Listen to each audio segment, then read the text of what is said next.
I'm really honored today to have as our two guests, our guest moderator is Wendy Levy, and she is the executive director of the Alliance for Media, Arts, and Culture. And in that role, she facilitates collaboration, innovation, leadership, and cultural impact in the media arts field. And she's held a variety of roles related to film in the past, including as a senior consultant at the Sundance Institute, and to start off with as festival director for the Film Arts Festival for Independent Cinema in San Francisco. So welcome to Wendy. And then also, of course, we have the director of They Ain't Ready For Me, Brad Rothschild, who is an award-winning producer, director, and writer. He produced the documentary feature Kinderblock 66, Return to Buchenwald, and directed the documentary film African Exodus about the plight of Israel's African refugees. He also directed the acclaimed documentary Tree Man about the people who come to New York City to sell Christmas trees every holiday season. And he currently has several feature-length and short documentaries in development, which whenever that was written, it's probably still true, I would guess. So very pleased to have both of you here. And I think Wendy will start us off with the trailer for They Ain't Ready For Me.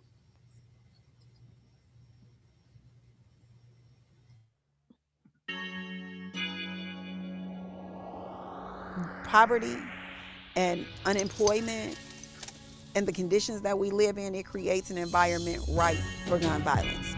39 people were shot in Chicago over the Chicago weekend. police have already seized more than 5,000 guns. This year alone, more than 2,100 people have been shot, more than 400 killed. Ready to do this? Let's do this. I made it to the top and I'm never coming down. They wanted me to flop, but instead I run the town. Now wait. We occupy the corner of 75th and Stewart every single day.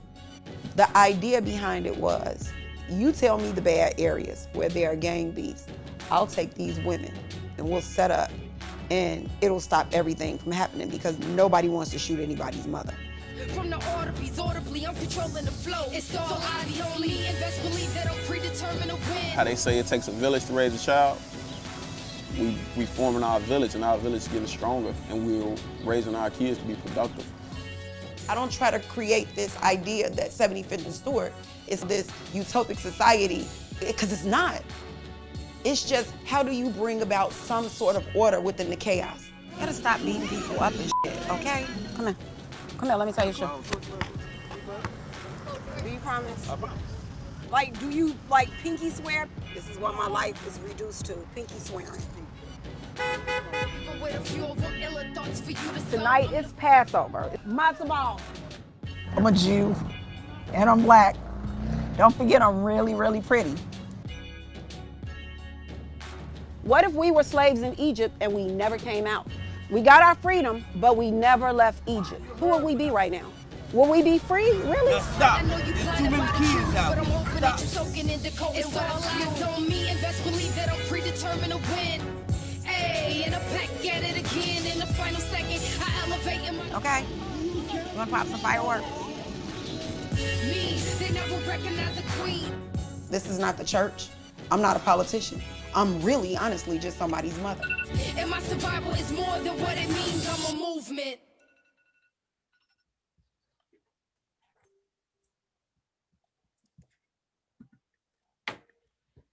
Okay. Oh, I love your film, Brad. I really do. That is just so powerful. I feel already like I'm a friend of Tamar's. Whoops, hold on. You know, you could see there was lit coming. Okay. Let's not have that playing in the background. I know what that one was. I know, right? I know, thanks to autoplay. So anyway, thank you so much for being here. Pleasure. It's just a real honor to have you. And I know you've done many of these Q&As with Tamar, the powerful star of your film, They Ain't Ready For Me.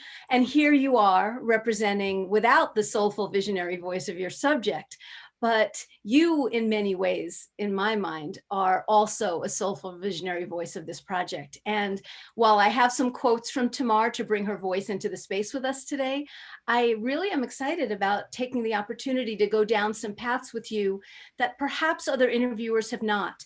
I know documentary Q&As in general, the it switches very quickly from the style and the nature of the filmmaking and the art making to what the issue is, you know, when the film is really, you know, doing its job. But I think for us today, so that we don't try to speak for Tamar in any way, because we couldn't, focusing on the creative process, the role of a filmmaker in the activism you document, Tikkun Olam from an artist perspective, and your own personal journey of Lech Lecha and what might be next for you, I think are really rich areas to get started. Does that sound okay?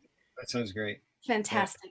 And so for everyone who is here on the Zoom with us, Neil is going to help moderate some of the questions, and I'll be looking at the chat. So please feel free to use the chat and ask questions at any time. Don't wait for the end. Let's have this be as interactive a conversation as we can. I mean, I always have a gazillion questions that we can always fill in any lulls, but feel free to insert at any time. So starting from the beginning, I know I read an article, or I know that I listened to you speak to many other interviewers about the article that you saw on the Jewish Telegraphic Agency site that said a Black rabbinical student leads army of moms on the south side of Chicago. And here was this amazing woman using her Judaism to spur activism. And you were like, I want to, you know, I want to get with her. And you went and you got with her. But I'm wondering, to take a couple of steps back, it's like, what made you feel at that moment? Not that this was a story that you had to tell, but that it was your story to tell. Like, I'm wondering if there is something from your past, something that resonated, that made you feel that way. And besides that, it was just something interesting and compelling. And that, how did you express that to her? Like, when you realized this was, that you had the agency to tell this story and you were the one to tell it, how did you let her know? And once she said yes, did you feel, and how did you feel accountable to her in the storytelling process? Well, there's a lot to answer here. And that's a great question, right? So what possessed me to want to make this film? Yeah. And that, you know, nobody has asked me that question in this way. So I do appreciate this. You know, as a filmmaker, as a documentary filmmaker, you're always looking for a story. You're always looking for your next project, or at least, you know, I'm always looking for, I don't know about anybody else. I have my antenna up all the time, I feel like. And the films or the subjects that I'm attracted to, generally speaking, revolve around Jewishness in some way, social justice in some way, and the intersection of the two.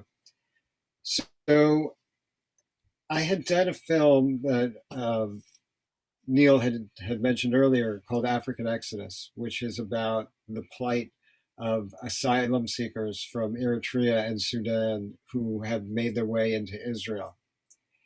And that film had a really profound impact on me because I saw a lot of things in Israeli society that hurt me to see and to witness as a Jew. I went to a rally in a park in South Tel Aviv, an anti-migrant rally over Hanukkah. And I saw how the symbols of Hanukkah were being twisted into symbols of hate. And it felt to me almost fascistic. You know, you see the flames of an enormous menorah being lit and people chanting about banishing the darkness. Of course, they were referring to Black Africans that they wanted out of their country. And it felt so painful to me to witness that. And the next night, I was back in that same park with a Jewish Israeli artist who every night would collect food and feed hungry refugees and asylum seekers in that park, in the same place. And this man told me that the reason that he felt compelled to do this is because his grandparents were survivors of the Holocaust. Mhm.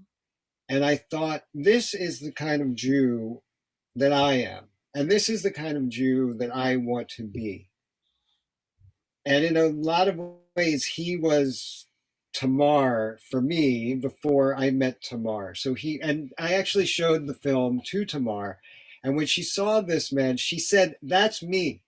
Oh, wow, that's great. So Yeah. she also felt that connection. So I've always sort of been attracted to, as a filmmaker, attracted to these kinds of people who use their Judaism to spur their activism and use the collective Jewish memory to help other people. And also, it would be incomplete to just say that was the reason, because I was looking for a story that had to do with African Americans also. I was.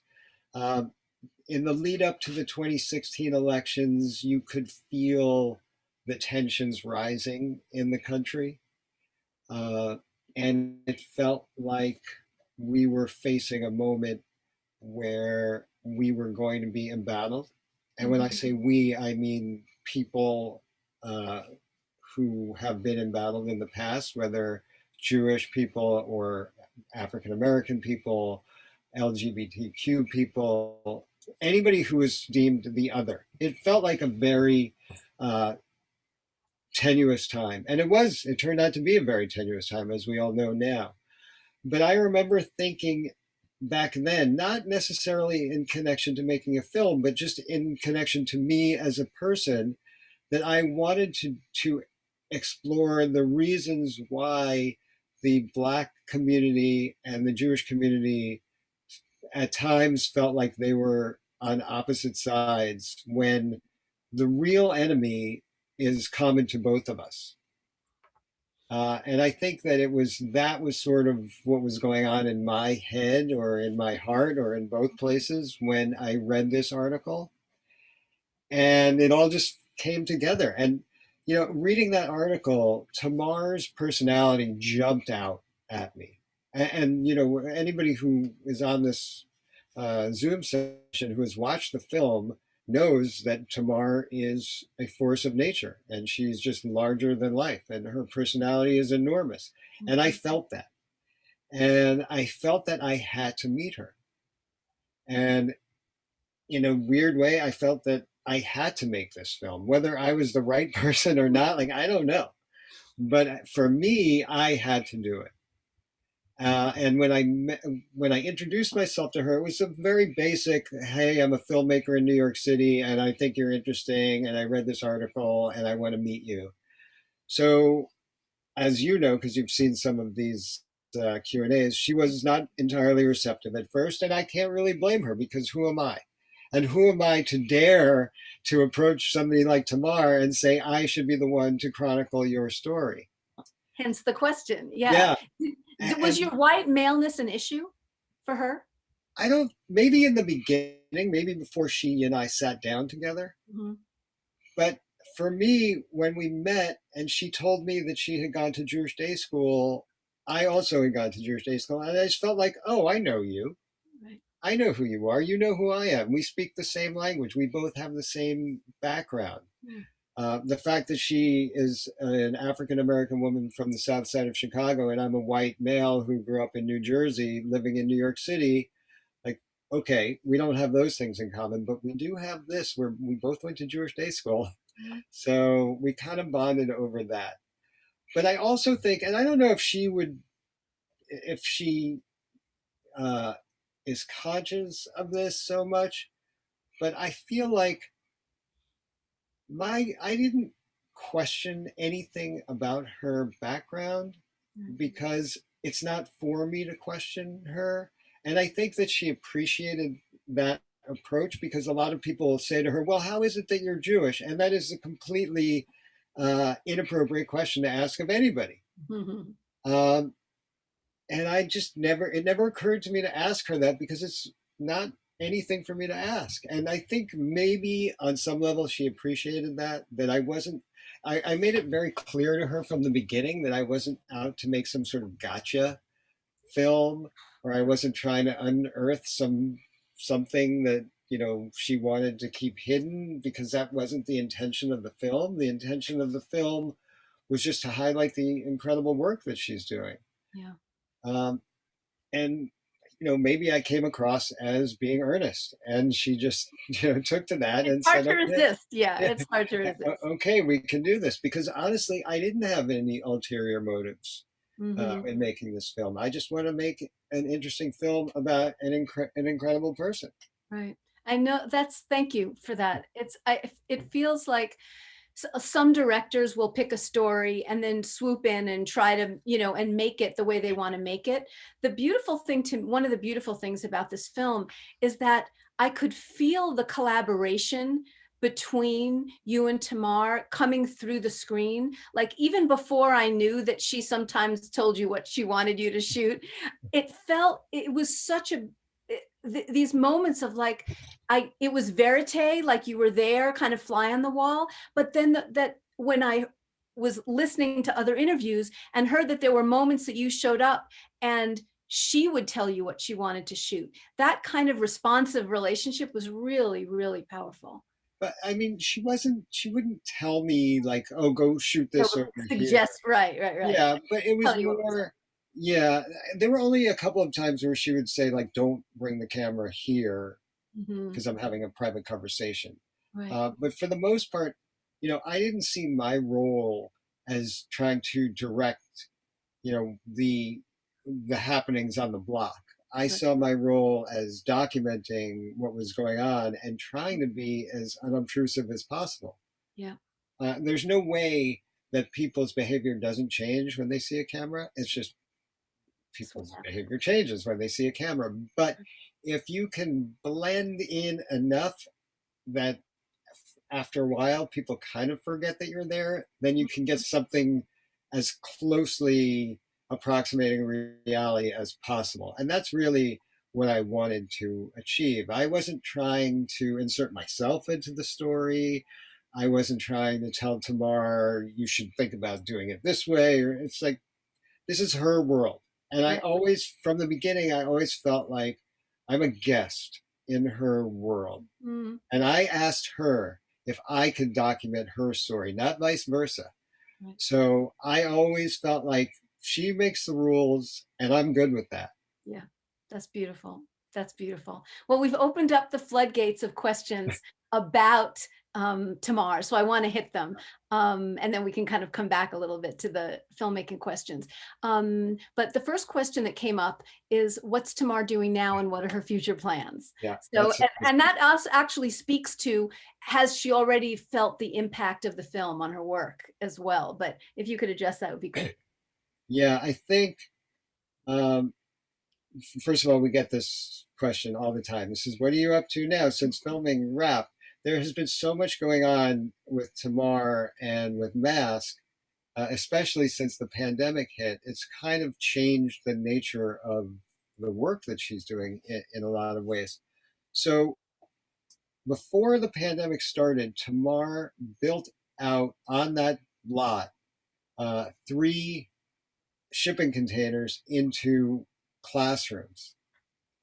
Wow. The original intention was to provide vocational training for older kids, for high school students, because there were some high schools in the neighborhood that had gotten shut down, and kids, instead of dropping out, were going to be given an option to learn in these learning centers.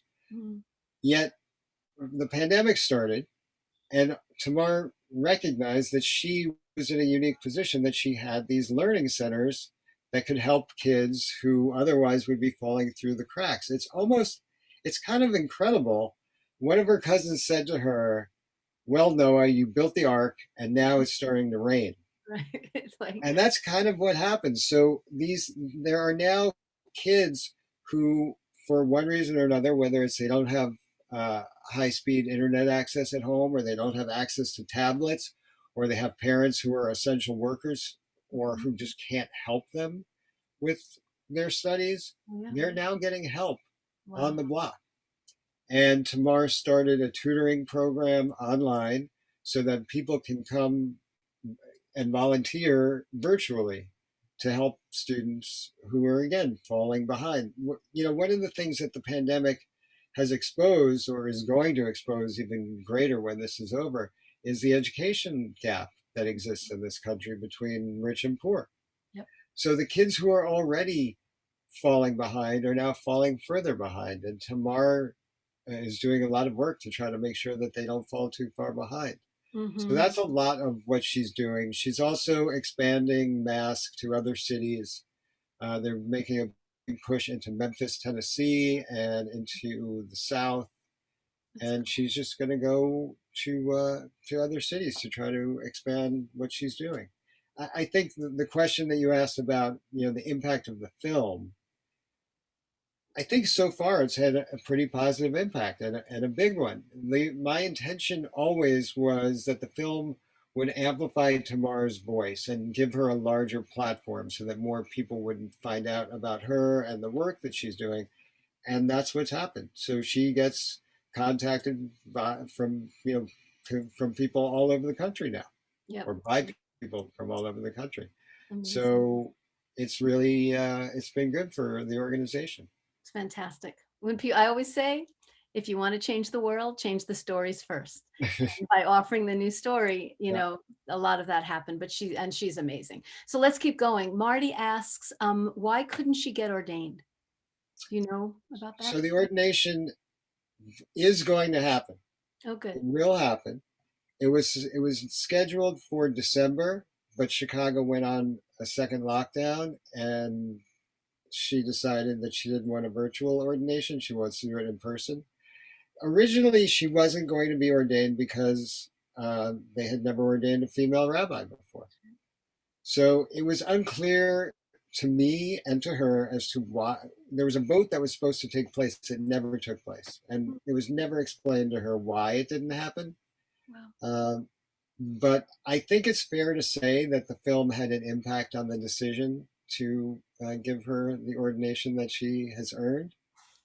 Nothing like shining a light where it needs to be shined, right? That's so amazing. It will happen. She will be a rabbi. Fantastic. That's beautiful. I mean, she already is one. Exactly. You know, so clear, exactly. But it's nice to get the official thing. Yeah. And that, you know, that is part of what I tried to convey in the film also, because it's like you said, she is a rabbi. As far as I'm concerned, the work that she does on that block, she's a rabbi. That's right. So whether she has a title or doesn't have the title, it's the work that's important. And I can quote her in that. So like you said earlier, we don't have her voice, but I can certainly share with you all what I have learned from her. Right. And people want to hear that for sure. Kathy asks, how did Judaism come into her mother's life?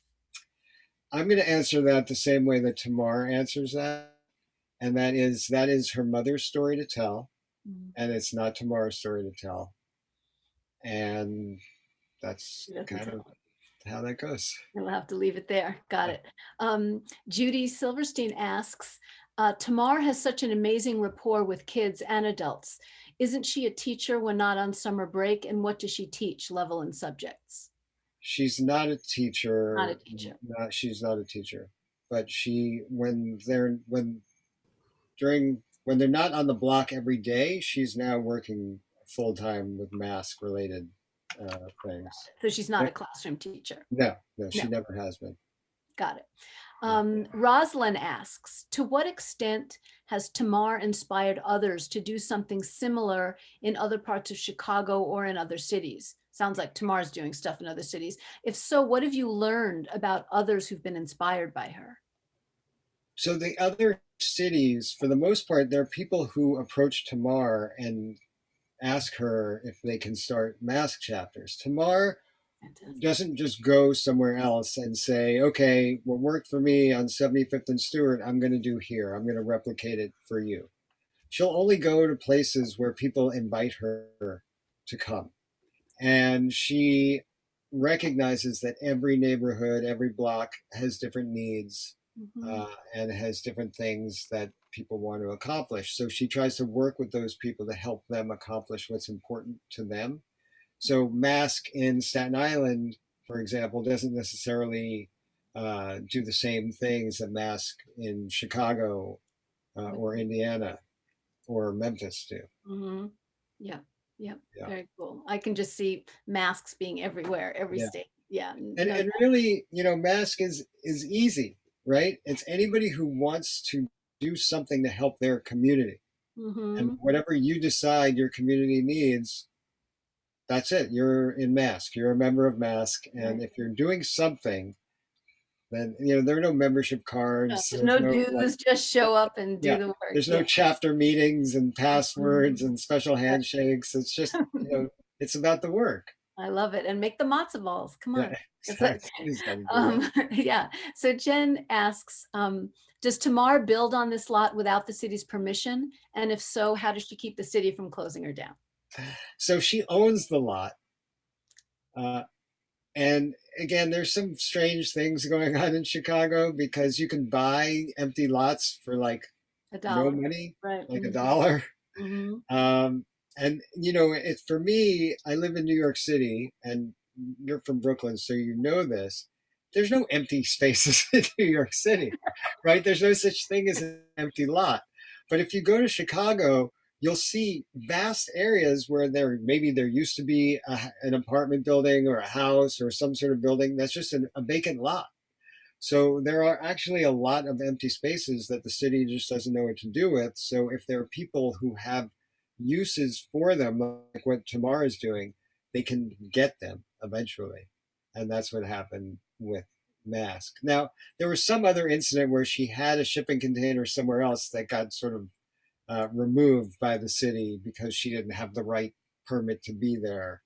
But that was after the filming, and I'm not entirely clear what happened. But she's trying to acquire more spaces so that she can do things in other places too. Yeah. Fantastic. All right, question. This is coming from me. Mm-hmm. I work with a bunch of filmmakers around the world who sometimes think about documentary filmmaking as taking stories out of communities and sharing them with the world. And that's an important gesture. But that equally important, if you're taking stories out, is to put those stories back. Because many filmmakers don't really close the loop and say, and so I wonder, has the film been screened for the people in Chicago? Could we maybe show it on a wall this summer? And, I'm just wondering how you've been thinking about putting those stories back to the neighborhood. Yeah, that question probably would have been answered differently had we not had a global pandemic that has prevented us from screening this anywhere in public. Because that was one of the things that Tamar and I had talked about even before the film was finished, is to show the film to the people in the neighborhood. Right. Yes. And that's something that I would love to do. I have always felt strongly that I want to do that. Hopefully this summer we'll be able to have something close to back to normal. An outdoor screening or something. It would be nice. And of course, Chicago being Chicago, you can't do anything like that in the winter because it's just too freaking cold. It might be too hot in the summer. So let's get it in June or something. Yeah, it would have to be in, you'd have to sort of there would have to be a perfect storm. But we definitely want to do that. I definitely want the people in the neighborhood to see it. Yeah. One of the people in the film, Jermaine, if you remember, the young man who went to prison during the time that we were filming, he actually came when we screened the film for the first time at the New York Jewish Film Festival last January, before the pandemic. He came to the screening. He did. Wow. It was the first time he had ever been on a plane, the first time he had ever left Chicago. Oh, wow. And it was amazing. And it was, he was in my apartment before the screening, and I'm like, I can't believe that you're here, with me to celebrate this achievement together. Yeah. And we introduced him after the film. I was gonna say, did he take questions or? No, he didn't take questions, but people were really happy that he was there, and he was really happy to be there, and it was really moving. So those are transformative, can be very transformative experiences for subjects who all of a sudden you realize how deeply your story does matter. Yeah. And that people are impacted by it, and you're getting that back. And like, filmmakers are kind of used to the adulation of a film festival screening, and there you are, and the applause. But the people in the films often don't get that same illumination. And the fact that you provided that's, yeah, it's amazing. Amazing. So let's, by the way, if you have more questions, please feel free. I don't want to dominate with mine, but I'm going to jump in because I have a couple more, Brad, for you. Sure. In one interview, Tamar said, I forget where I heard this, but she said, I'm practicing Judaism on the corner. She said, you can't see God's work in the world unless you're doing it. You see the hand of God through yourself in the work that you do. And so her activism and her Judaism were clearly in the film. You really did an incredible job of intertwining the Judaism and the activism.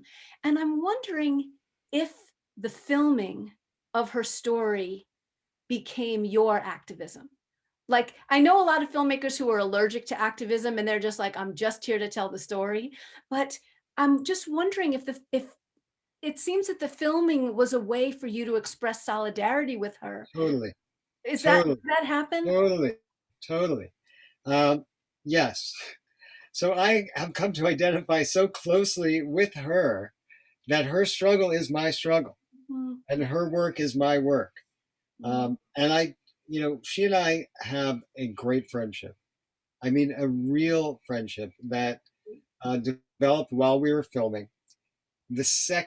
So I would go back and forth from New York to Chicago, and I would stay for a few days, and we would shoot for a few days, and then I would go back, and then I would come back. After my second trip to Chicago, Tamar said to me, I don't want you staying in Airbnbs anymore. I want you to stay with us. She said, we have a couch in our basement, and you just stay here with us. And I immediately said, absolutely. Not just because as a filmmaker, that kind of access is almost unheard of, but it was her way of saying to me, you're in my family. Yes. And when Tamar comes to New York City, she stays in my apartment with us. Like, she is a part of our family. I'm a part of her family. So the work that she does has become so important to me that I feel that part of what I want to continue doing as a filmmaker is to continue to document what she is accomplishing, because that is, like you said, that's my activism. That's how I can help, by helping her and getting her message out to a larger audience. That's right. Well, that's so inspiring to me, because over the last number of years, I've been working with a bunch of producers and filmmakers and film organizations on establishing a role on a film, on a film set called the impact producer. And so in addition producing the film, that many producers are raising money from the foundations that fund the film for a producer that focuses on impact, so that what happens when the lights come up in the theater, or when when you finish the online screening, that both on the activism side, but also on the film side, there's a work process that can happen because just showing the film is great, but how can that screening and sharing of the story actually elevate the work and help endow it in the communities? So yeah. I think part of that for us has been happening with these virtual screenings, that people ask how they can help mask. And we always send them to the mask website, which is www.ontheblock.org. Let's do it, people. And Tamar has gotten a lot of donations that way. And, it's interesting because when I was fundraising for the film, I don't want to say that I'm competing with Tamar for that money, but at the same time, when I try to raise awareness about this project that I'm involved with, there are a lot of people who say, oh, I want to give money to this organization. And I don't want to say, don't give money to that organization, give money to my film, because, my film helps her, her organization helps the film. This is a symbiotic relationship where, this is the rising tide lifting all boats theory. But it's true. And if somebody, I mean, I'm terrible at fundraising. So, because if somebody said to me like, well, I want to give money, but I really want to give it to her organization, I would say like, yeah, I understand that. You should probably do that. Right. Go do that. Yeah. But hopefully you have some mechanism. I mean, it is so hard to get films made. People think it's super easy now in the digital age. It's so hard. And there's usually a 3-year arc of storytelling that, is so much is unfunded, and how you're supposed to make a living as a filmmaker is relatively unsustainable.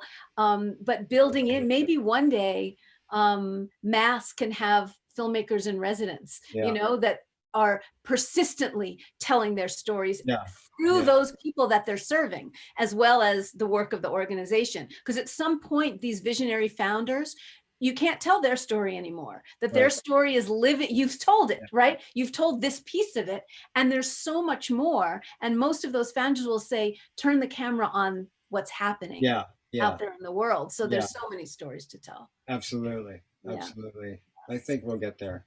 I have a feeling you will. So speaking of getting there, I really hadn't thought about the concept of Lech Lecha as much as I have been since I saw the film, and this understanding of, it's open to a lot of interpretations, but is it go to yourself or go into the world?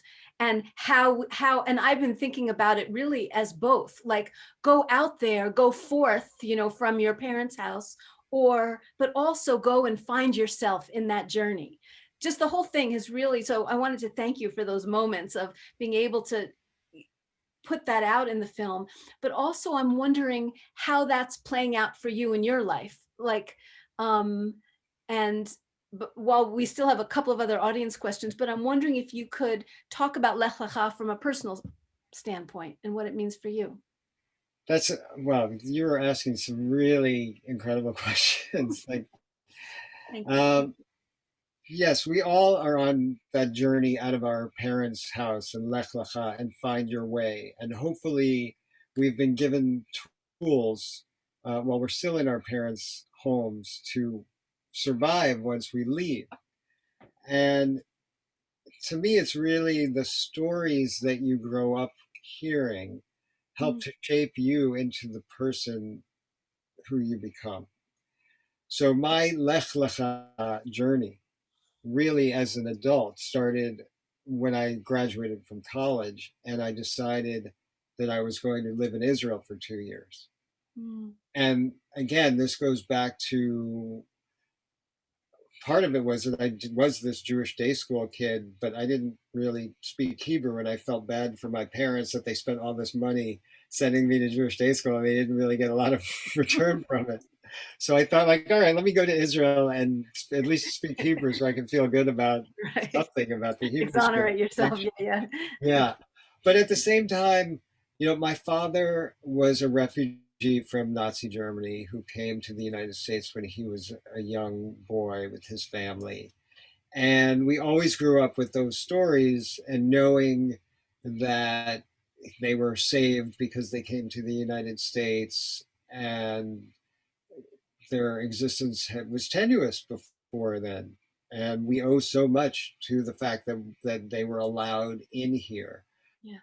But at the same time, we also understand that Jewish life in general is tenuous.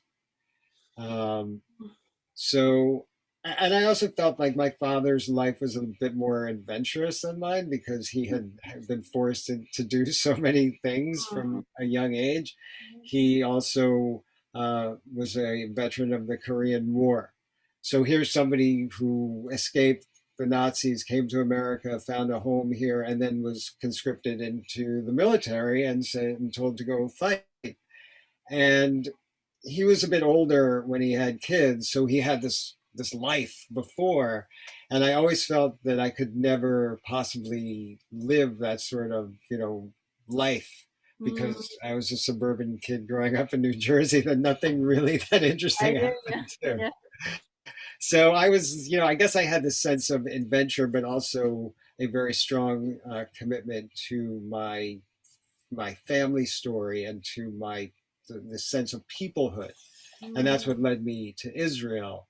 And I guess that's really the origins of a lot of the work that I want to do around, quote unquote, the underdog, because that's always how I see the role of the Jew as, if we're not the underdog, then we better be protecting the underdog. That's right. And I think you and Tamar share that, that commitment to Tikkun Olam and everything you do, and into the storytelling as well. But speaking of Tamar, we have a couple more audience questions.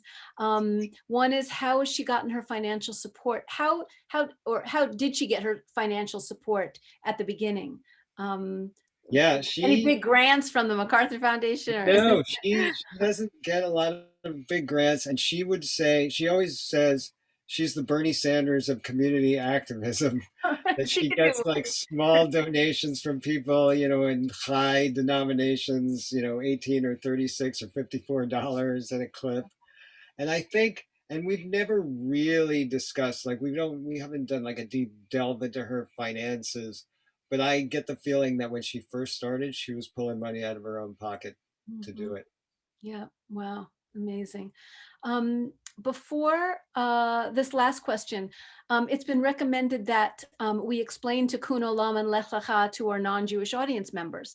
And I tried to situate Lech Lecha in the question that I asked about, translated as go out and go look for yourself, but it go forth into the world, but it also can refer to go to your own self.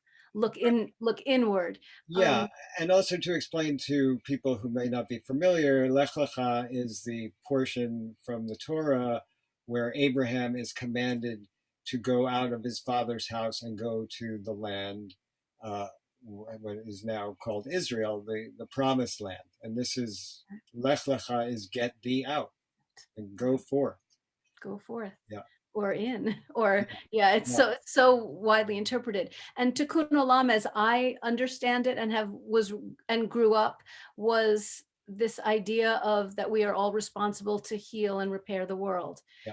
And for me, filmmaking was that. I went to film school because I didn't feel like I had any skills to offer the Peace Corps, but I was a storyteller, and so let me do that. Is that your general understanding of Tikkun Olam for you? Yeah, you hit the nail on the head. That's Tikkun Olam. It's to repair the world. Yeah. That the world is an imperfect place, and that our role is to try. We're not going to succeed 100%, but we have to try to fix it. Life is about the trying. Yeah. Judy, thank you so much for that suggestion. The last question that we have not yet gotten to, is there an update on how Jermaine is doing now? And have you heard anything? Yeah, with the magic of technology, you can continue to be in touch with people forever. I was in Chicago at the end of December because Tamar on Christmas Day led a caravan of cars around the south and west sides of Chicago, giving toys out to needy children. And I filmed that this time because we've been talking about this for a while, and it was something that I wanted to participate in also because, and she and I sort of feel the same way about this. There's nothing more Jewish than spending Christmas giving presents to people who don't have anything. And I saw Jermaine in December when I was in Chicago. He's doing great. He actually helped build out those learning centers on the block because he went to and got vocational training. Mm-hmm. And he's still active with Mask. He's still very close to Tamar, and he's doing well. I mean, as well as anybody is during these crazy times that we're living in. That's right. Thank you so much, Brad. This has been amazing. You made a film that made us want to know about all the characters in it in that short amount of time to feel that we could get close. And there was something that Tamar said that was actually featured in the trailer. She says, "How do you bring order to the chaos?" And that's part of her work. It's also part of a filmmaker's work. There's all of this footage. People don't realize it just doesn't make itself. And you're in this and you're like, how do I bring order to this so people will understand and the story will be well told? So you did that. And I know, working in concert with a whole bunch of collaborators and Tamar and her crew, but it was a real gift to all of us. So thank you. Thank you so much. And here in Spokane, where it's a small but mighty Jewish community, sometimes the world feels chaotic, and experiences like the Jewish Film Festival here, I think, help us come together as a community. And it's really done my heart good to be able to watch some of the films.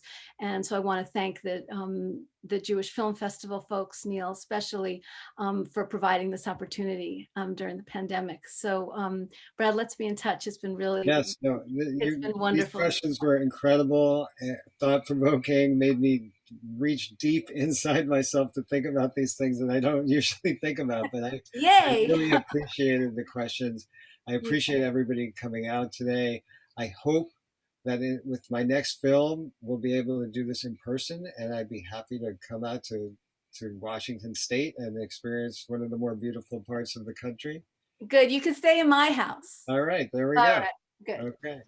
Well, and I just want to say a big thank you to both Wendy and Brad for what was, a Q&A I really enjoyed and felt like I could just kind of sit back and and take in. So thank you both, and thanks to everyone who attended today. It really adds a great feeling of community to this event when we have folks tuning in live. So thank you very much to all of you for being here. Thank you. Thank you. Thank you, Brad, Wendy, and Neil. Everyone. Thanks to all of you.